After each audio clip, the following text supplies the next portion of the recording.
small group of believers make up the Seventh-day Adventist Church in Ingwavuma, South Africa.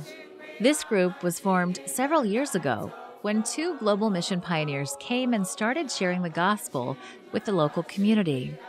Over the years, the group has grown, and now they are a full-fledged church with more than 80 members. They love to sing, and they love to hear the message of Jesus and the new life that can be found in Him.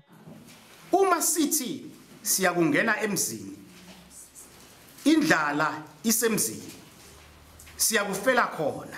The church now has a district pastor, and the only problem the church faces is a lack of space. Currently, they are meeting in the local community building, but they have to share the space, and it gets very crowded, even for Friday night Vespers. You should see how packed they are on Sabbath morning. The church's children don't have a room of their own to meet in, so they worship under a tree by the side of the main road through town. They also love to sing and learn about Jesus. One day I went to a teacher. I asked him if he knew my Jesus.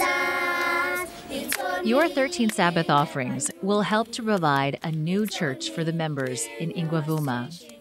A plot of land has been obtained, and now all they need are the funds to build their new spiritual home. A small room will also be built where the children can meet as well, and also have a place where they can invite their friends to come and learn about Jesus.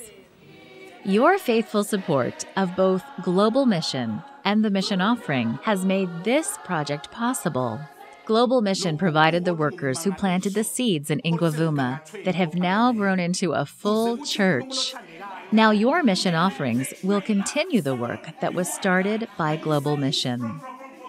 Please pray for the members in Ingwavuma as they continue to grow and share their newfound faith with their friends, families, and neighbors. Thank you for your prayerful support of the mission of the Seventh-day Adventist Church.